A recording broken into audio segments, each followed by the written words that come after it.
Y aquí estamos nuevamente.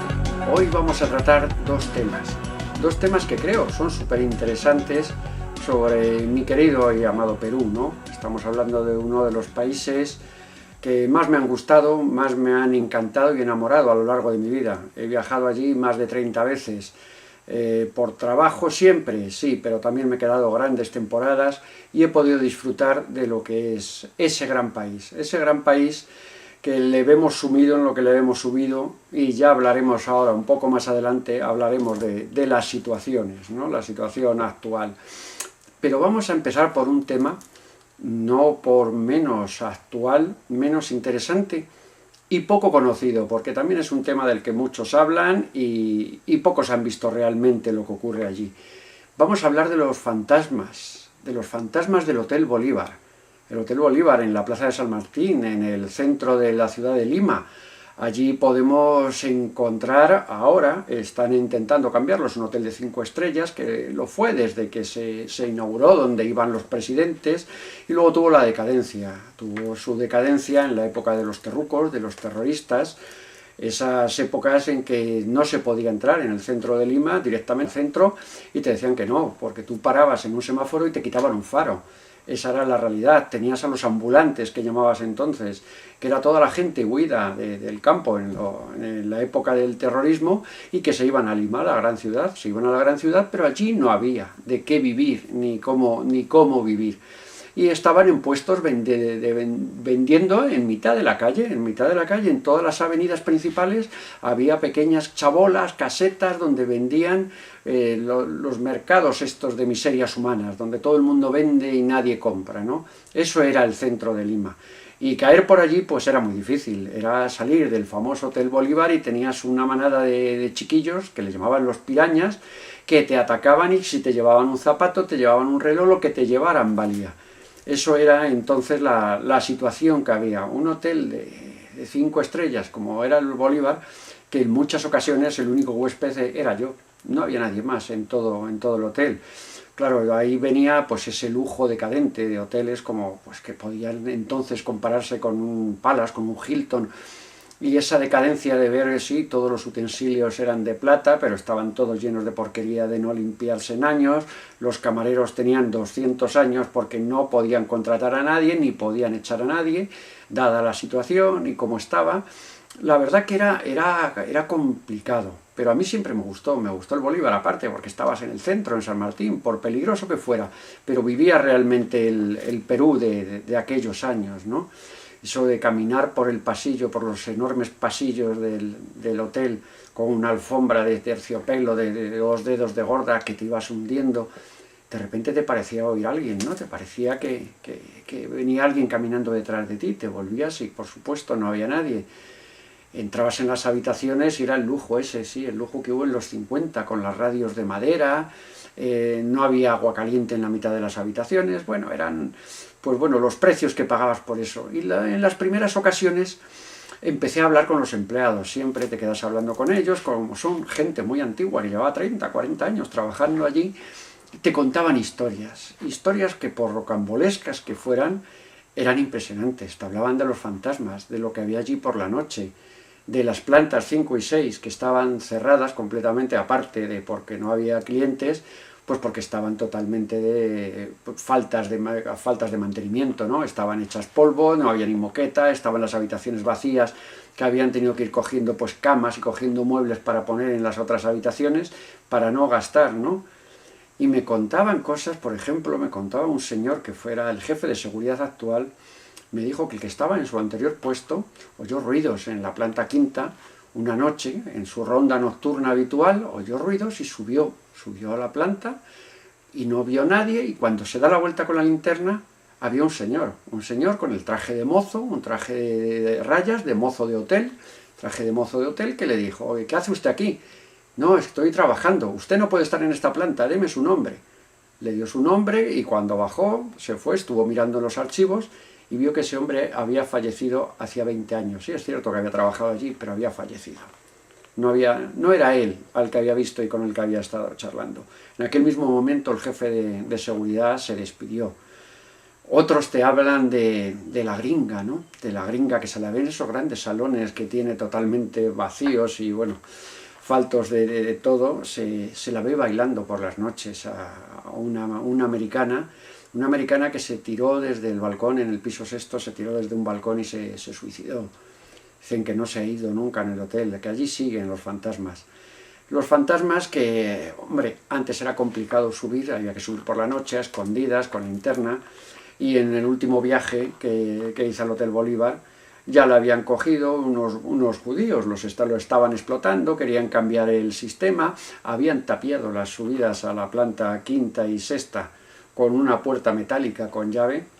Eso es como cuando te intentan esconder algo, ¿no? Te intentan esconder que hay algo, si no, ¿qué más te da? Que suban o que no suba la gente, o simplemente pon un cerrojo, pero cuando te gastas el dinero en poner puertas, en poner cerrojos, es para que algo no entre o que algo no salga. Es lo que realmente pasó allí. Hemos estado muchas veces arriba, en la parte oculta y la parte prohibida. Yo recuerdo la primera vez que subir con el cámara y con el ayudante, subimos, está todo a oscuras porque no hay luz, yo iba con la linterna, iba andando delante, y el peor momento que pasé allí fue, bueno, oigo unos ruidos de un grifo que estaba abierto y estaba cayendo agua en una bañera, en una habitación totalmente vacía, sin muebles ni nada. Salgo y estaba solo. Me di la vuelta y ni el cámara ni el ayudante estaban, se habían marchado, y allí en medio de la planta sexta del Hotel Bolívar estaba yo en mitad de la noche. Pues bueno, sería sugestión o lo que quieran ustedes llamarles, pero la verdad es que miedo se pasa mucho. Mucho cuando ves que pones una brújula y se vuelve loca y empieza a dar vueltas. Cuando llevas un termómetro y te marca 26 grados y de repente te da un escalofrío y miras si hay 17 en el termómetro, un termómetro digital. De repente ha bajado la temperatura, ya sabemos lo que ocurre, ¿no? Cuando baja la temperatura es que dicen que hay espíritus o hay algo, ¿no? Pues no sé si serían espíritus, sería sugestión, miedo, pero que había algo, eso sí que les puedo decir que había. Son los famosos fantasmas de un hotel que se llama hoy Bolívar, pero que en sus principios, cuando lo inauguraron, se llamó el Hotel Ayacucho. Ayacucho es el lugar de los muertos, y así es como se llamaba, y así es como intenta, al menos en sus dos plantas superiores, intenta seguir manteniéndose este hotel, dentro del misterio, de los fantasmas y de los enigmas, que siempre es fundamental que en el mundo existan, y sobre todo que se mantengan en lugares tan icónicos como este, que nos siguen llamando y nos sigue enseñando muchas cosas, o al menos nos sigue dando miedo cuando pasamos allí. Y luego vamos a hablar del otro tema que todavía es más escabroso, aunque este no es nada. Vamos a hablar del amigo Abimael Guzmán, el fundador del Sendero Luminoso, que se ha puesto tan de moda ahora en estos cambios mundiales o en estos cambios de presidencia en el Perú. El señor Guzmán fue, eso lo viví yo en primera persona en aquellos años en el Perú, el ser más sanguinario que puedan imaginar. Dice el que él no fue, que era su ejército, su guerrilla, la que actuaba de esa manera, pero hay más de 70.000 muertos detrás en 12 años que estuvo él dirigiendo Sendero Luminoso. Yo lo he visto en carreteras, que tú ibas por la carretera y encontrabas un cubo. Había un cubo con un brazo cortado, humano, dentro. Ahí tenías ese cubo. Si no echabas dinero, en la siguiente curva te iban a ametrallar. Eso era Sendero Luminoso. La gente huía del campo, porque es donde tenía su poder el sendero, que es donde entraba y ametrallaba a la mitad de la población. Por cualquier disculpa, cualquier denuncia de otro vecino, lo que fuera, era suficiente. O si no, se los llevaba de esclavos. Muchas veces, cuando han salido libros, han publicado libros de los campamentos que tenían en la selva, que eran parecidos a los de exterminio de Pol Pot, y donde tenían a las mujeres criando hijos para su guerrilla, para la causa. Una causa totalmente desfasada. Este hombre declaraba al Sendero Luminoso maoísta, leninista, trotskista, le declaraba maoísta. Era la aberración más grande que puede haber de todo, ¿no? Este hombre viajó a China, incluso ya cuando estaba en pleno apogeo del sendero, llegó a salir del Perú, a ir a China, a volver. Allí se adiestró militarmente también. Él, bueno, al fin y al cabo, realmente, Guzmán era un hijo ilegítimo de una familia rica, de Arequipa, los arequipeños, que es la parte, bueno, pero es la parte más rica del Perú, y son como nuestra Cataluña, ¿no? También tienen sus pasaportes incluso falsos de República Independiente de Arequipa, ¿no? Eso también existe, o sea que no es solamente nuestro, todo existe, eso existe en todo el mundo. Siempre las regiones más ricas siempre quieren independizarse creyendo, equivocadamente, que pueden subsistir solos. Y aquí ocurrió lo mismo. Guzmán era hijo ilegítimo de un caballero adinerado. El caballero reconoció a todos sus hijos y les dio educación, les dio estudios universitarios, pero eso sí, jamás tendrían acceso a nada de su herencia, ninguno de sus hijos ilegítimos.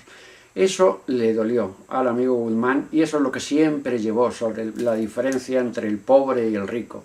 El pobre y el rico y un país que era una mina de oro y cómo vivía el pueblo. Pues bien, ciertamente sí, sobre todo, básicamente por los políticos que han pasado por allí. Yo siempre me remito al mismo, me remito a Alan García, ¿no?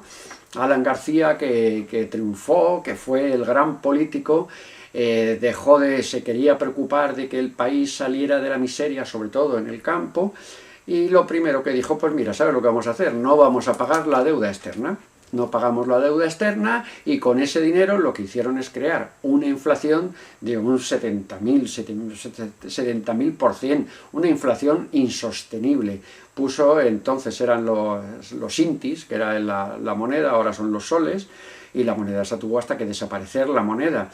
Y ya cuando estaba a punto lo mismo de capturarle, pues por todos los delitos que hizo contra el fraude, robos, todo lo que hizo con el dinero público, pues salió huyendo, se marchó a Brasil, luego estuvo viajando, huido, no le podían extraditar, y bueno, este hombre al fin y al cabo se llevó todo, se fue, no le concedieron la extradición de ninguna parte, y ya cuando venció el periodo que los crímenes habían caducado, los crímenes por los que se le acusaba, o los delitos por los que se le acusaba, volvió al Perú, y Alan García se volvió a presentar.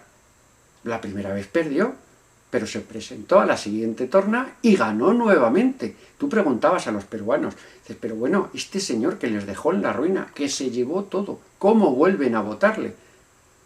Había muchas contestaciones, pero hay una que se me quedó grabada, es que el señor García es guapo y elegante, es guapo y elegante.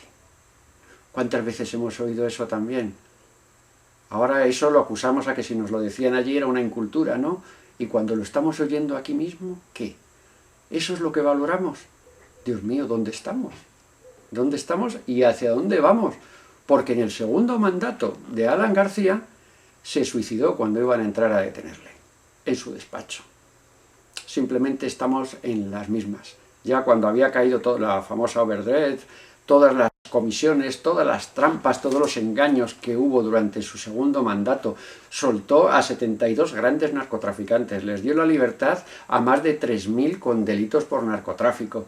Estamos en las mismas, en las mismas. Cuando llega al poder vuelve a hacer lo mismo. Al menos tuvo la hombría o la caballerosidad de suicidarse antes de tener que enfrentarse a nada. Todavía siguen diciendo sus hijos que era inocente. Bueno, pues no entiendo lo del disparo entonces. Eso como en la época de Fujimori, que fue el otro gran damnificado, pero muchas veces cuando preguntas a la gente en el Perú, dice, ¿quién fue el mejor presidente? Todos hablan de Fujimori, que acabó con el terrorismo, la economía la subió a niveles insospechados, eso sí, robó todo lo posible, pero al menos se preocupó del país. Ahora está en la cárcel, por supuesto, Fujimori también, como muchísimos presidentes iberoamericanos, pero que eso no llega luego al primer mundo, esas modas luego no llegan nunca a nuestros mundos.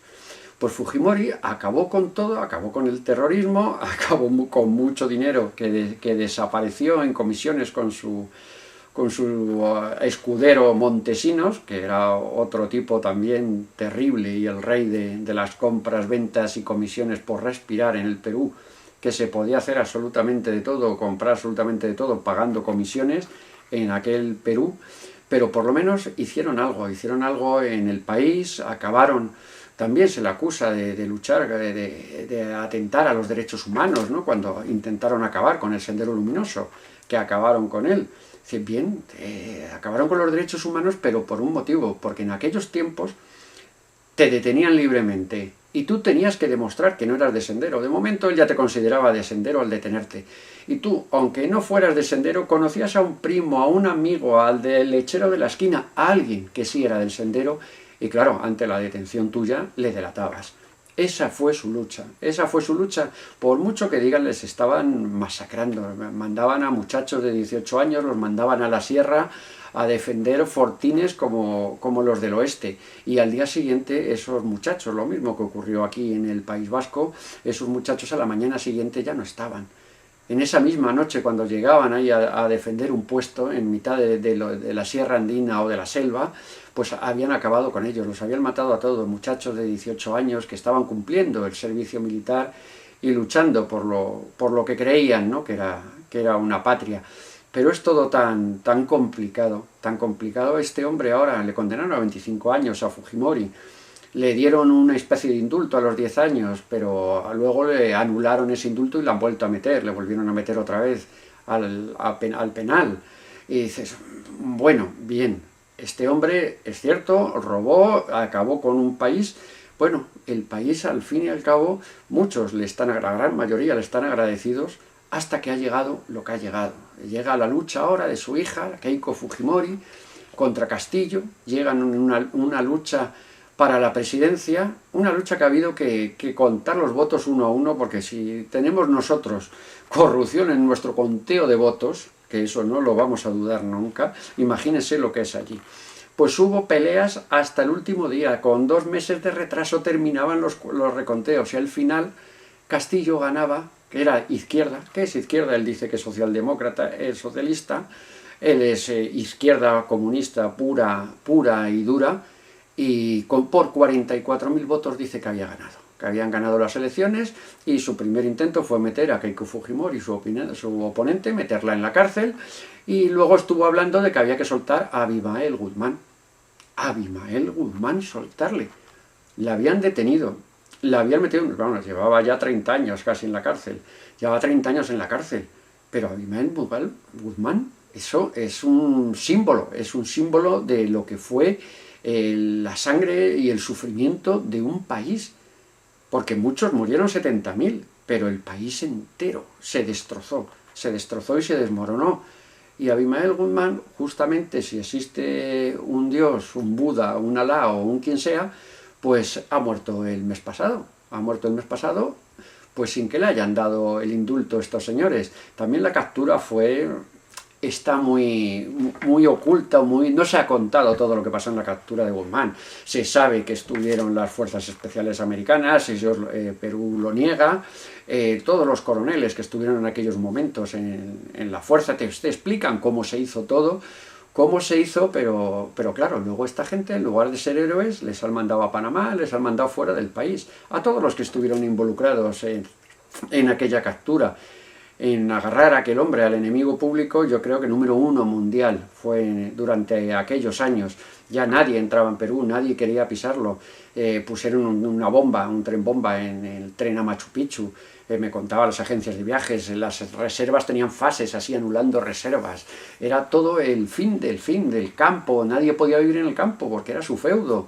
Luego aparecía el MRTA, el Movimiento Revolucionario Tupac Amaru, otro igual, lo mismo, pero estos se dieron cuenta antes, el MRTA se dio cuenta antes y enseguida se metieron al narcotráfico, cosa que hizo también luego el Sendero, ¿no?, con Quispe, que fue el sucesor de Guzmán, de Abimael. Se metieron todos al narcotráfico. Ahora mismo Quispe es uno de los tipos más buscados del mundo, con recompensas de la DEA por su captura, por recompensas en el gobierno peruano, por supuesto, y todos entraron pues al negocio, entraron al narcotráfico, como pasó con FARC, como pasó con todos, que es donde estaba realmente el dinero, y es realmente porque es lo que se lucha al final. Toda esta gente, ninguno lucha por ideales, ni lucha por nada. Lo que pasa es que nos hacen dudar tanto. Nos hacen dudar tanto en estos momentos, cuando estamos viendo este mundo revuelto, estos presidentes que van a destrozar los países, como muchos en el mundo. No estamos hablando solamente del Perú, pero esto que lo sabemos desde el primer momento, nos damos cuenta que pensamos que son los políticos los que están gobernándonos, pero no son ellos. Ellos son parte, son un peón de este complot mundial que hay de progresismo excesivo que nos va a llevar a donde nos está llevando. A donde nos está llevando y donde tienen, por ejemplo, en el Perú, a todos los peruanos, pues muertos de miedo diciendo, madre mía, la que se nos viene encima con este tipo. Pues exactamente, exactamente. Y luego los grandes, los que mandan, hay uno que da la cara y del que se habla únicamente, y se habla porque le han permitido que hablemos de él, el tal Soros, ¿no? Soros es la persona que dicen que es el albacea, el que está manteniendo todo esto y el que está dando dinero a todos los países para llegar a esta internacional progresista que va hacia un único gobierno mundial y una única religión mundial. Entonces será mucho más fácil dominarnos. Se han hecho pruebas, están haciendo pruebas y han visto que la manera es esta, que seguimos, el humano sigue tragando con todo. Fíjese que estamos hablando de lo que se sufrió en Perú y ahora volvemos a las mismas. Otra vez ha vuelto el sendero, otra vez en el Apurímac. El mes pasado mataron también, ametrallaron a 16 personas. Ya están con otro nombre, con la Federación Comunista movilizada y armada. Han entrado con otros nombres, pero son exactamente lo mismo. Y lo único que buscan es conseguir el miedo, para una vez conseguido el miedo, poder manejar lo que quieren manejar, pues el centro del país, las selvas, donde se fabrica, donde se hacen las grandes fábricas para fabricar ahora mismo las drogas, y eso es lo que se está buscando. Están buscando poder y dinero, al igual que sus políticos, que con esas cosas de que les vamos a dar y vamos a dar igualdad y todos prometen lo mismo. Yo cuando he estado en el Perú y he visto elecciones de cualquiera de estos, de Alan García, del Cholo Toledo, de todos, les rellenaban el depósito, el tanque del carro, del coche, les llenaban de gasolina y ya se llevaban el voto, el nombre y todo lo de la persona. Les daban una camiseta y por la camiseta votaban. Esto es la manera de dominar al hombre, y menos mal que siguen existiendo los dioses y nos los quitan del medio a los peores antes de que terminen de estropearlo, como soltarnos a nuestro amigo Abimael nuevamente a la calle, soltarle como un héroe, pues habría sido el mayor despropósito de la historia. Porque al fin y al cabo, ¿qué es la historia? Pues la historia es según el que la cuente. La historia va según el que la cuente y según le vaya a cada país que lo diga. Pero lo que sí estamos viendo es que esta historia puede ser verdadera o falsa, pero es muy dura esta historia que tenemos, esta historia que nos viene y este mundo con gobierno único que nos están intentando imponer, gobierno y religión única. Más miedo no puede dar, desde luego. Muchísimas gracias por haber estado aquí.